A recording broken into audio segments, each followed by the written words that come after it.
Allahu Akbar, Allahu Akbar, Allahu Akbar, Allahu Akbar. Ashhadu an la ilaha illallah. Ashhadu an la ilaha illallah. Ashhadu anna Muhammadar Rasulullah.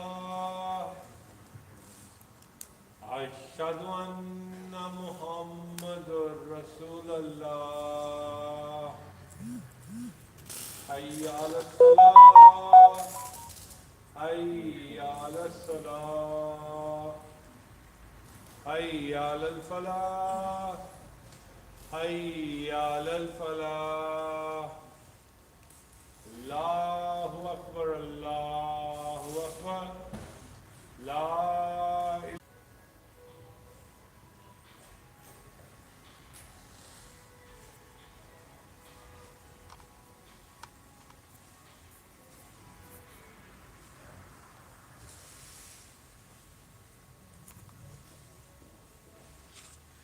Okay, Bismillah ar-Rahman. Is all about the eclipse, understanding of eclipse between the faith, people of faith, which are Muslims, and people, those who are non-Muslims. And the purpose of this khutbah is very important because today, the way Muslims are living and the way they trust the scientific definitions and scientific research, this is something where it leads Muslims to the kufr, Muslims to the disbelief. Means people are having certain understanding from the Quran and Sunnah which they don't accept it. Instead of that, they accept the scientific reasons and scientific belief, and they are going away from the deen, and they don't know what to do with certain informations coming from scientific perspective, and sometimes they don't know how a Muslim should be reacting to that. So inshallah, today I'm going to speak about this eclipse. That this eclipse is not something that we can ignore it. Because to believe in the eclipse of the sun and the moon, the solar and the lunar, is part of our Aqidah. And it also relates to the Jahiliyyah of the people before Islam. Because even the Quraysh and the Arabs at that time, they also used to worship sun and moon. And for that, we have to understand that the Quran has spoken about that.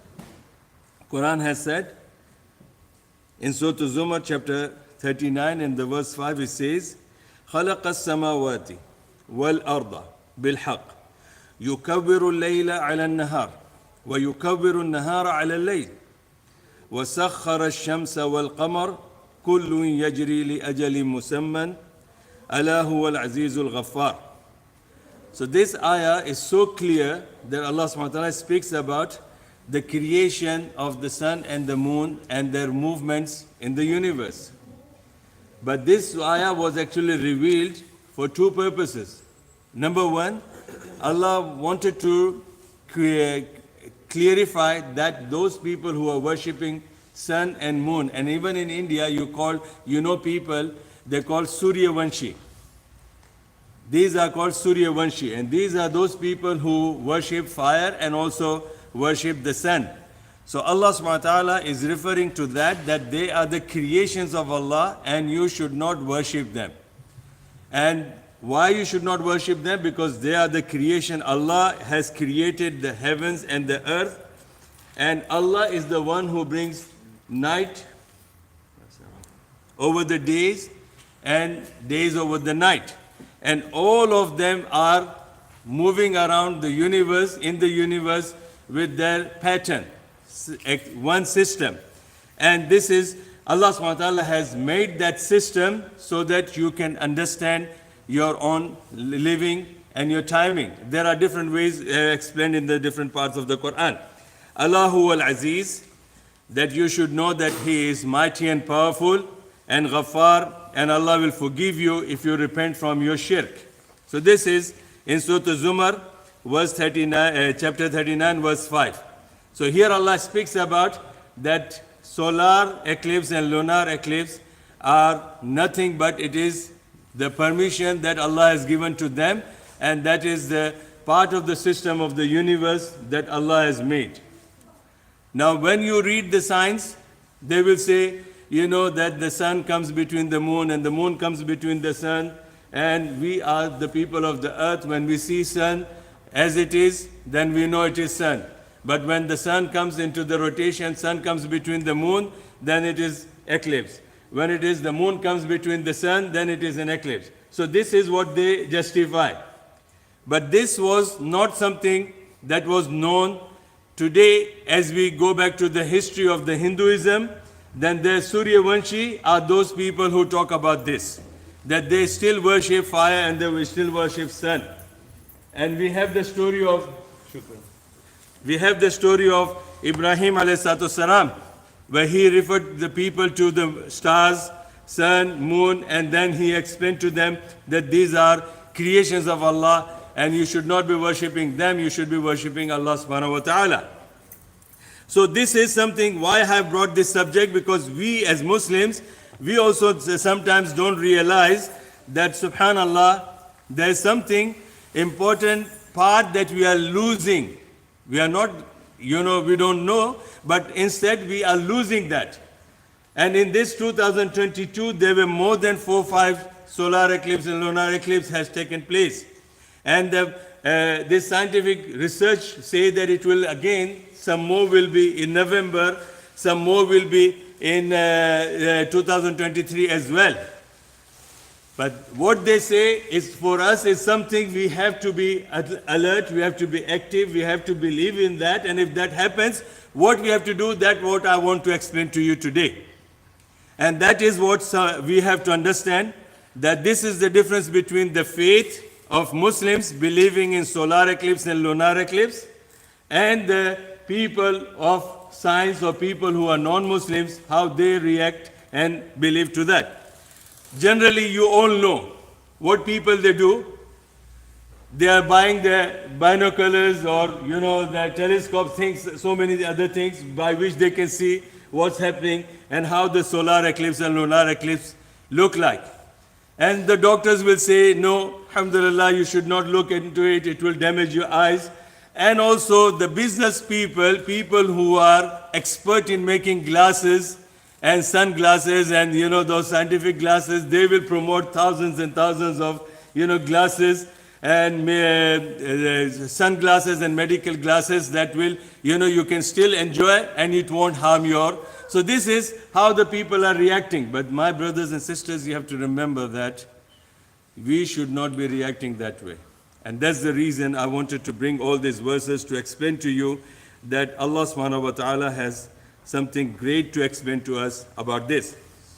It is mentioned in Surah Yasin, chapter 36, and the verses 38 and 40.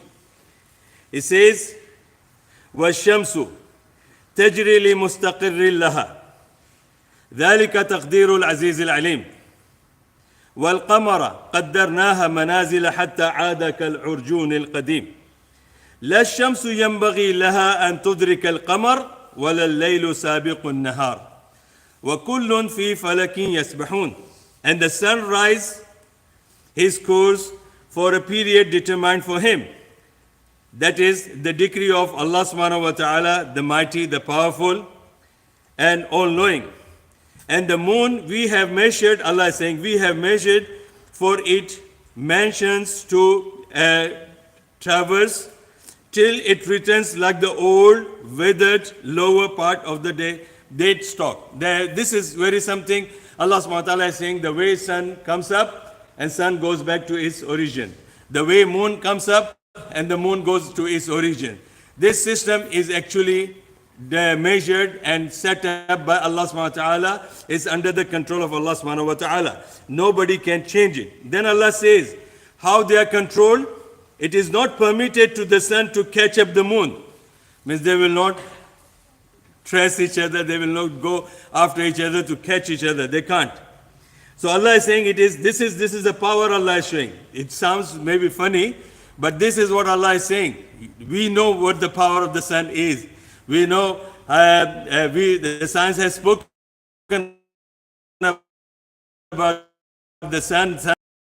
If we see what Allah subhanahu wa ta'ala is mentioning, that for you it is great, and for Allah is nothing, it is controlled by Allah subhanahu wa ta'ala. And then Allah says it is not permitted to the sun to catch up the moon, nor the night outstrip the day. Each swims along in its own orbit, according to the law of Allah subhanahu wa ta'ala. This is in Surah Yasin, chapter 36, verses 38 to 40. In Surah An-Nahl, chapter 16, verse 12, Allah says, وَسَخَّرَ لَكُمُ اللَّيْلَ وَالنَّهَارَ وَالشَّمْسَ وَالْقَمَرَ وَالنُّجُومَ مُسَخَّرَاتٌ بِأَمْرِهِ إِنَّ فِي ذَلِكَ لَآيَاتٍ لِقَوْمٍ يَعْقِلُونَ. And He has made, Allah has made subject to you the night and the day, and the sun and the moon, and the stars are in subjection by His command. Verily in this are signs, remember this word, signs for men who are wise. So the word sign is something that we have to believe because it is part of our iman, part of our aqidah. And if we ignore that and we go into the explanation of the scientists, then we might lose the deen, we might even lose iman as well. And the sunnah that we should be practicing, we won't be able to practice that. So this is in Surah Nahl, chapter 16, and the verse is 12. In chapter 191, chapter 3, verse 191, Allah is saying, this is the believers. May Allah make amongst us amongst them. Say Ameen. Now this is what we have to react to this kind of things that is happening. But more is coming, inshallah. Allah subhanahu wa ta'ala says in Surah Al-Imran, chapter 3, verse 191, الَّذِينَ يَذْكُرُونَ اللَّهَ قِيَامًا وَقُعُودًا وَعَلَى جُنُوبِهِمْ. The believers, they always remember Allah subhanahu wa ta'ala while they are standing, while they are sitting, and while they are lying on their beds. They always keep themselves busy in the remembrance of Allah. وَيَتَفَكَّرُونَ فِي خَلْقِ السَّمَاوَاتِ وَالْأَرْضِ.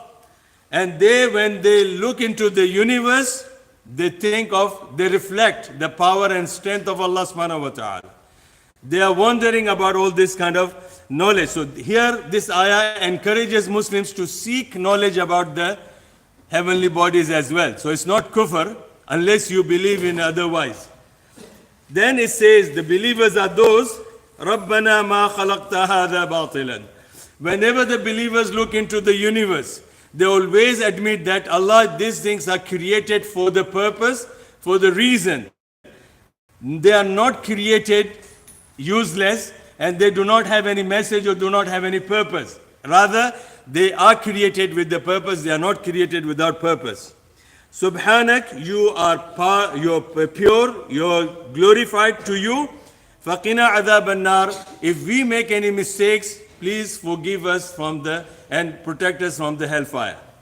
So this is the reaction which Quran says, that when we see these heavenly bodies and any disaster or natural things that we see happening in the universe, we should reflect back to Allah subhanahu wa ta'ala. We should ask Allah to forgive us and ask Allah to give us the correct knowledge and protect us from the anger, if that is a sign for anger of Allah subhanahu wa ta'ala.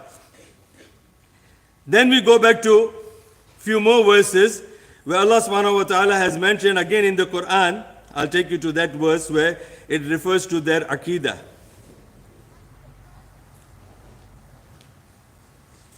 Then the next part, inshallah, I will tell you what Muslims actually should be doing with this.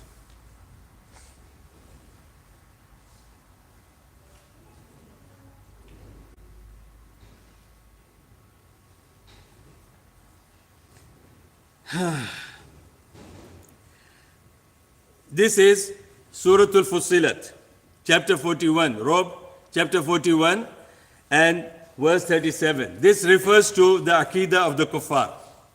This refers to the people at the time of Ibrahim a.s. who were worshipping heavenly bodies. This refers to the Quraysh who were worshipping the heavenly bodies. And this referred to the Suryavanshi and those people who worship fire and the sun now in our days. And this also refers to those people who believe in the stars. My star is Virgo. It speaks about every day what I have to do and what I don't have to do. So those people who believe in the stars, those people believe in the rings, those people believe in the stones, and they put their trust in that, and they believe that qadar is meant, accordingly. All these things are mentioned here in this verse. Chapter Fussilat, and the chapter number is 41, verse 37. وَمِنْ آيَاتِهِ اللَّيْلِ وَالنَّهَارِ وَالشَّمْسِ وَالْقَمَرِ. The day, the night, the day, the sun and the moon. These are the signs of Allah subhanahu wa ta'ala. These are not something that you have to look for your good luck and bad luck. لا تسجدوا للشمس. Do not prostrate yourself to the moon, sun. ولا للقمر. لا تسجدوا للشمس ولا للقمر. And do not prostrate to the sun or the moon. This shows why would they prostrate? Only for worshipping. Then Allah says, وَاسْجُدُوا لِلَّهِ الَّذِي خَلَقَهُنْ. Only prostrate to Allah subhanahu wa ta'ala who has created them. In kuntum iyyahu ta'budun, if you are truly worshipping Him. And if you are truly ibadallah. Those who people call themselves, we are Abdullah. Abdullah means son of the servant of Allah, the slave of Allah. So those who are true worshippers of Allah, they will not prostrate to anybody except Allah subhanahu wa ta'ala. And this also refers to the kufr and shirk, subhanallah, that we find in our countries, India, Pakistan, Bangladesh, and all those places where the shrines are there. I'm from Bombay, you know me. That in Bombay, in my place where I was born, in every street, you will find one shrine of a pious person. He is buried there. And you will find that 24/7 people are there, prostrating to them, crying to them, asking for help, and subhanallah. And that is a big market for the government as well, so they won't stop it because they get the share from the collection that comes. So this is nothing but kufr and shirk, because Prophet Muhammad sallallahu alaihi wasallam, when he passed away, no shrine was made for him. When Abu Bakr, Umar, Uthman and Ali radiallahu anhum ajma'een, when they passed away, you will never find their shrines. And then Abu Hanifa, do you know where his shrine is? Do you know where the shrine of Imam Malik? Imam Abu Hanifa, Imam Malik, Imam Shafi'i, Imam Ahmad bin Hanbal, these are our great scholars of fiqh. But we don't find. But we have, mashallah, Khote Shah, Muttar Shah, Ali Shah, Dastagir, and this and that. All Shahs are there, subhanallah, everywhere. I'm talking about India. I don't know about what you people name them, but we have. And some of them have a very, very, stupid history. A woman, she was passing in the street and she had to relieve herself. And it was a public place. So she went somewhere behind the tree and she relieved herself, and to hide that people would not know, she made a pile of the sand. And when she left, people started worshipping. They thought that this is the shrine. And that place became as Muttar Shah. Muttar Shah, the Urdu people, they know. Muttar means urine. And Shah means the holy person died there. So these are so many histories. I was physically attacked. In India, in Ajmer, when my mother told me to take the chadar for, Ajmer Sharif. My camera was taken away. My neck was held like this with force, and the mujawar there, they put my head on the shrine. They said to prostrate to that. They forced me to prostrate. They took away my money, they took away my cameras, and they said that if you don't, then you are actually going against our principle. And these are Muslims. And definitely I'm not a Bollywood star who can, deal with 100 people of them. I had to say, okay, Baba, let's go out now. I have to save my life. So this is how the people are. So here Allah subhanahu wa ta'ala is saying that the sun, the moon, the night and the day, they are the signs of Allah subhanahu wa ta'ala. we should only worship Allah subhanahu wa ta'ala. We should not prostrate to any of these, including the shrines of the people. أقول قولي هذا واستغفر الله لي ولكم.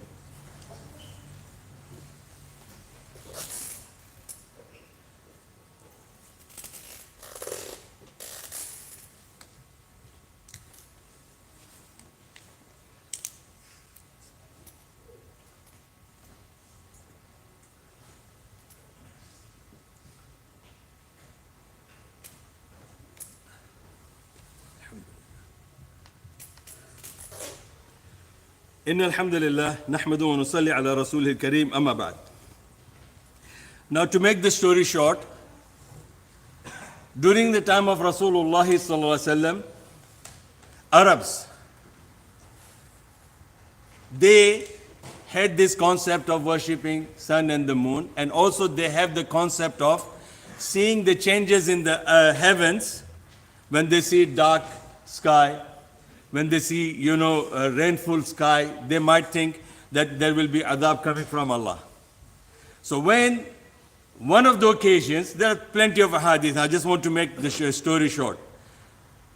One of the occasions, the solar and lunar eclipse took place during the lifetime of Prophet Muhammad sallallahu alaihi wasallam. And coincidentally, Prophet's son Ibrahim alayhi salatu wasalam also died on the same day. And this is there in Bukhari, Muslim, and all the books. So Arabs and people in Mecca and Medina, all of them, they started talking about the life of Ibrahim ﷺ's death. That they said, oh, this is, the sun is mourning, sun is crying for the death of Ibrahim ﷺ, and the moon is crying for the death of Ibrahim ﷺ, and there could be a sign of adab or something like that. And they were making this a big story. And when the matter came to Rasulullah, he did know that the eclipse has taken place. It is called kusuf and khusuf, both. So they refer kusuf to the sun and khusuf to the moon. But this is how the Arabs speak about the language-wise. But this solar eclipse and lunar eclipse did take place during the time of Rasulullah, and coincidentally, it was the day when his son Ibrahim died. He came out, he was nervous, he was worried, remembering the word sign, ayat. Why? Because one of the signs before the Qiyamah, that the sun and the moon that you see, it won't be same. The direction also, the sun rises from which direction? And sets. So before the Qiyamah, it will be opposite. It will rise from west and it will set in the east. So this is when Rasulullah saw the solar and lunar eclipse, he thought that this could be a sign from Allah subhanahu wa ta'ala or the Qiyamah is coming fast. So immediately he reacted. And as Muslims, what we should be doing? We should be doing the same thing. Not buying, glasses to see and enjoying, and opening your TVs and YouTubes and all that. No. Immediately we should react. And the reaction is that we should go to the masjid. Rasulullah sallallahu alaihi wasallam went to the masjid. And then, alhamdulillah, he announced, as-salatul jami'ah. This should be the responsibility of every imam. When the solar eclipse or lunar eclipse is declared and announced, the imam should go to the masjid and announce it in the minaret and tell the people the Salatul Jamia, which means this is the time, come to the masjid. Men, women, if the masjid is not sufficient, they can pray outside. If the masjid is not sufficient, they can pray in the Musalla al-Eid. But the prayer should be offered, and Rasulullah went there and he said that subhanallah, this is the sign from Allah subhanahu wa ta'ala. It has got nothing to do with the death of my son or his life. It is the sign from Allah subhanahu wa ta'ala, which means you have to ask Allah subhanahu wa ta'ala to forgive your sins. Allah subhanahu wa ta'ala is showing His power and strength to this to remind you that there will be a day of judgment when nothing will be left. So Allah subhanahu wa ta'ala is bringing you this sign. So go back to the masjid. And he said, he came dragging his garment. He was not even, in his full consciousness that what garment he is wearing. He wore the garment which normally he said that man should be wearing the clothes above his ankle. But the garment that he was wearing, he was below his ankle and he was dragging. because he was so much worried about this. He came to the masjid, subhanallah, and he announced that as-salatul jami'ah. And then he prayed 2 rakat. In first rakat, he read Surah Al-Fatiha, and then he read long verses. Long verses, and people were fainted, women were fainted because of the heat. So they were pouring water on that. And Rasulullah continued with that qiraat, then he performed the ruku. And then he got up from the ruku. Remember, this is very simple namaz which I'm telling you. You'll remember this. Only the thing is you have to know what surahs you want to read.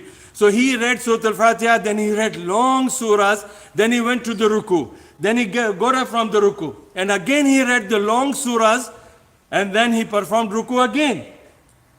So in 1 rakat, he made 2 rukus, and with long rakat, and long rukus, and long qiraat, and then he went to, after the second ruku, Sami Allahu liman hamida, then he went to the sajda. He made 2 sajdas, he got up. Then again, he went for the second rakat, and then in the second rakat, first, before the ruku, he read Surah Al-Fatiha, then he read surah, long surah, compared to the first one, little bit shorter. Then he made the ruku. And again, he got up from the ruku. The ruku was also very long, lengthy ruku. It's not like, cook like a robot. No. It was a proper, relaxed ruku. Then he got up for the second ruku. After the first ruku, he read other surahs as long as the previous one, little bit shorter than that. And then he performed the ruku again. And then he got up from the ruku, and then he went to, again, to perform 2 sajdas. Then he read the tahiyyat and tashahhud and then durood upon Prophet Muhammad sallallahu alaihi wasallam. And then he made the dua and he concluded the prayer. And after that, he gave a small speech, reminder. So this is the sunnah of our Prophet sallallahu alaihi wasallam. And what did he remind? He reminded that we Muslims should, when see these kind of things, we should remember Allah and we should remember the Day of Judgment.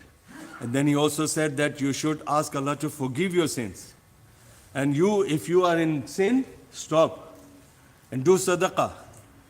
Do sadaqah as much as possible. Subhanallah. And he also encouraged people, at that time the biggest sadaqah was to free the slaves. So many Sahaba, they freed their slaves. Subhanallah. Women gave their jewelries. Men gave their money, wealth, whatever they had. And they were praying to Allah subhanahu wa ta'ala. And he mentioned one thing with regards to the sin. That sin was very common at that time. He said, Allah subhanahu wa ta'ala feels ashamed, feels shy.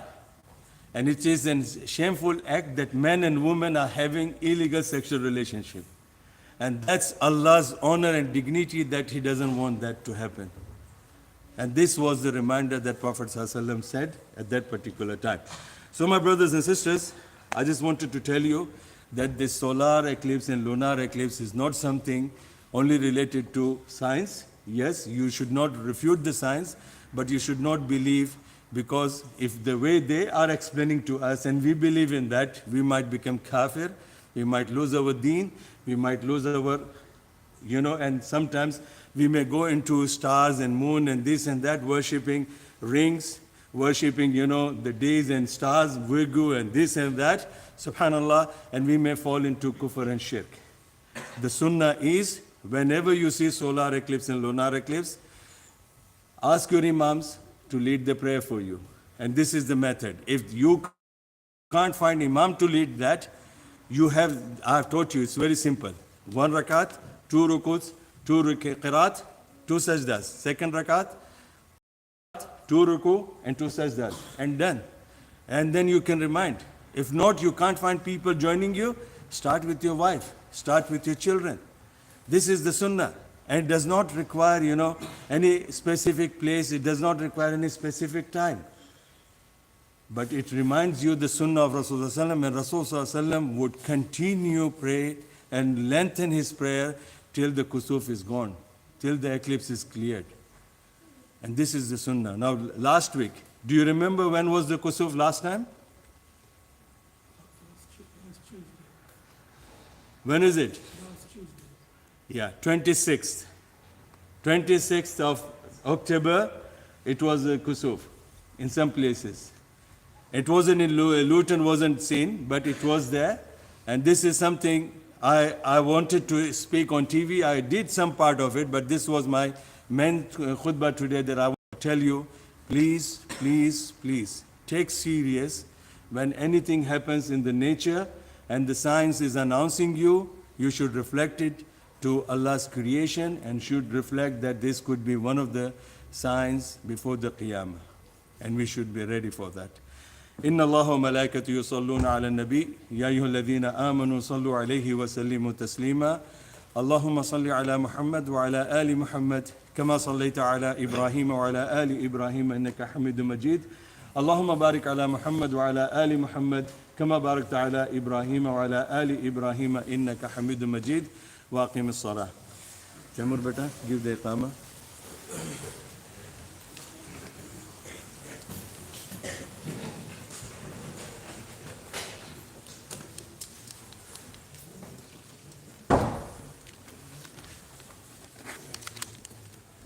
Allahu Akbar, Allahu Akbar, Shadu la ilaha illallah, Shadu anna Muhammadan Rasulullah, Hayya ala salah, Hayya ala falah, Qad qamat as-salat, Qad qamat as-salat, Allahu Akbar, La ilaha illallah.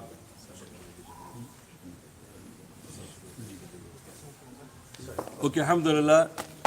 May Allah reward our brother Harun. MashaAllah.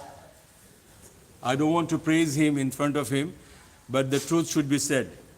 MashaAllah, now it is maybe 13th year or 14th year, I'm giving Jummah khutbahs here.